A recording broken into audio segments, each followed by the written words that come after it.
The topic of this one is a conversation of brick and mortar retail decline. UBS is projecting that there'll be about 45,000 brick and mortar retail stores that will be closing, high potential for them to close within the next 5 years.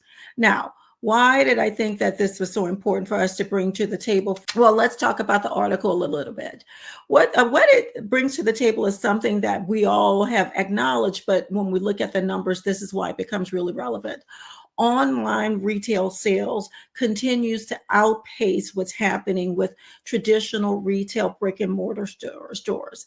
Online retail has risen about 5%, and the traditional stores are growing at a smaller pace. That's really key in a couple of areas, because when we're looking at the overhead cost for a brick and mortar store, it costs a lot more to have an in-person place available and open. There's so many more line items for expenses that come to play. And that is weighing heavily, not just on getting somebody through the door and the top line revenues, but what's flowing down into the net revenue line items.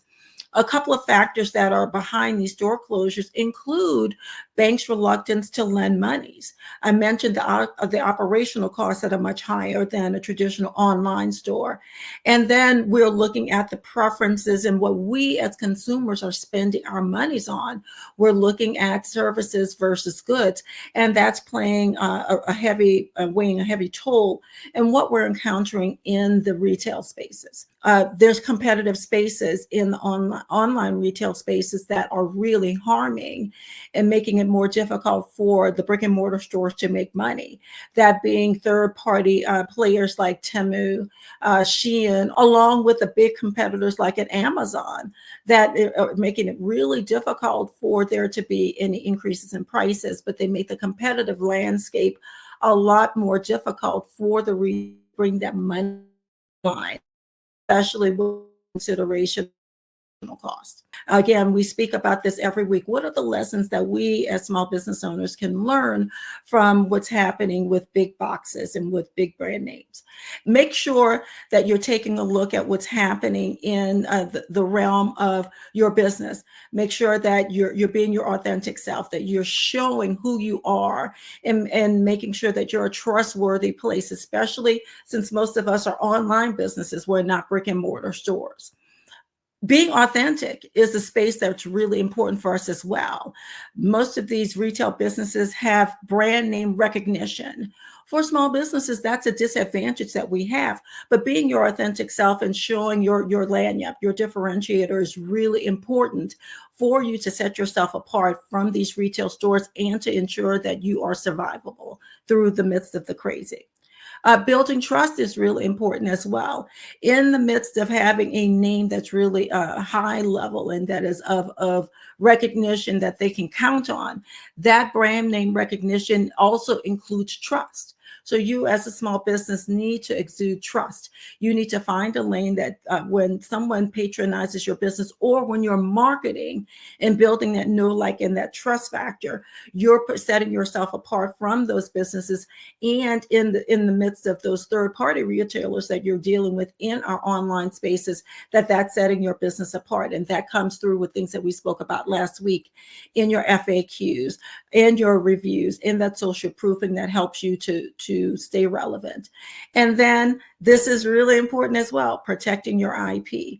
Your intellectual property is really important in this space, because one of the things that you want to make sure that you do in the midst of this profound step that we're taking in the AI world as we're moving forward, that you are differentiating yourself and you maintain who your voice is. One of the things that we spoke about offline as we were talking through this is that maintaining who you are is really important, because you're becoming a lookalike in many ways. You're vanilla and not setting yourselves apart. And that's going to be a definite way to become a short-term business, not something that's going to be here for longevity and able to sustain in the midst of the fast-paced growth that we have as we're moving along. So, team, as I invite you back in, what are your thoughts on this? Because it has been a really a big thing that most of us have been scared, and we survived COVID. COVID was a big deal in the brick and mortar place, but as the world opened back up, we wanted to get back out in the spaces, and thought that retail spaces were a bit more.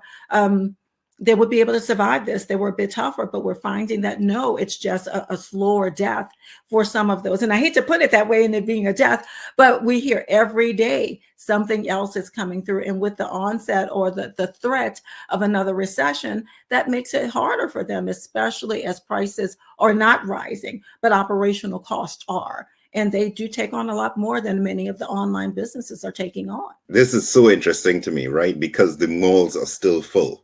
And as summer comes, the malls are even fuller, right? So are we, doing a kind of self-fulfilling prophecy saying that, retail is dying, or is it not a good blending of digital and offline activities, right? So many questions in here. The cost, I mean, I'll let Andrea answer that, but yes, I get that, absolutely understand the overhead, but are you shifting costs now to packaging and shipping? That would be my question. So how are you really leveraging, digital to drive to your store? Some of the things that I've seen happening here in Toronto for sure is that you're seeing a lot more QR codes on windows, right?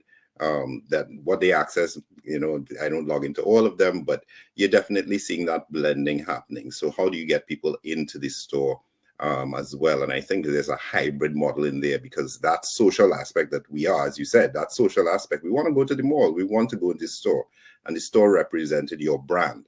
So how do you now represent your brand both online and offline and make it work at the bottom line? There's an adaptation too that I think is important that I didn't cover there, that omni-channel presence. You notice that now when you're walking into some of the stores, they will cater to, did you buy something online? And you have the online pickup. There's a local retail store here. Actually, it's a United States brand, Kohl's. They partner with Amazon.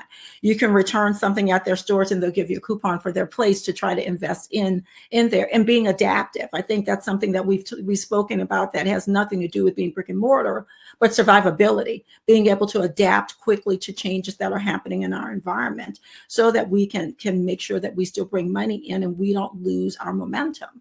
I think that's a big piece of it as well. Yeah, here in Trinidad, we've been looking at that as well, and I've been seeing, Michael is saying the malls are full, and I'm seeing it kind of different here. We're actually building malls. We are seeing some construction. There are some plazas still going up, but the ones that are existing, they're actually empty. So you're seeing empty storefronts, and then in the stores themselves, you're not seeing crowds. You're not seeing, heavy foot traffic. And I often wonder, how are you surviving if I'm not seeing all this foot traffic? What are you doing? And it has to be that no longer does a storefront legitimize you and ensure that you have a good business model. A storefront now creates a lot of complications, and you now have to add the digital mix to it now to ensure legitimacy. I think people, you're more legitimate now if you have a proper website or a very functional social media presence than if you have a store, because people are starting online. That is the thing about, the death of retail, and in terms of the brick and mortar, people, where it used to be that when you wanted to get something, you jump in your car and you go to the storefront first. And as Michael said, you walk through the malls, right? You walk through the malls, or as we say here in Trinidad, you go downtown, right? You go in Port of Spain, in our capital, and you walk the streets and you get what you have to get. Now it's, who do I go to online? So you go online and you start looking first, and you say, oh, there's 2 places here in this vicinity. I'll go there. Or before I even go there, I'll message, do you have this? Do you have that? So you really have to have that hybrid in order to think, because if you don't have that experience, to me, I'm not coming to the store. So it's very interesting what is happening. I myself, as a consumer, you watch people's, I think sometimes I behave like Michelle, and I recently had an experience buying something from someone on online, and the experience was a bit choppy, and I found myself thinking, if Michelle could see the sales process, she'll be like, you are missing so much opportunity, the long delays in the response and all those sorts of things. But For us here, we are seeing the death of retail, but what we are seeing is the online services going up. Our online courier services are recording record profits. They are recording record profits, and new players entering the thing every day. So yeah, this is a very interesting hot topic. Digital's here to stay, you know. I think people just got everybody couldn't deal with it. They're like, we want things to go back to be the same. But so much of us saw convenience, and so much as I don't even want to speak to me. So many people saw the opportunity to get other things done, to live, to do other things instead of being, I can get these things shipped to me right away, and then I can go live. I can go do the thing that I need to do. So I'm not caught up in it. So that digital is so important. And the people that went back the other way, I'm like, you gotta swing back. And Andrea, I have a theory on why there's so many malls being opened in trend. But that's a sidebar theory. It becomes a whole other podcast. Same, but that's not this that's show. A whole other podcast. That's a whole other podcast. That's been a question for years. But they're empty storefronts for sure. For sure, they're empty storefronts. Okay, hilarious.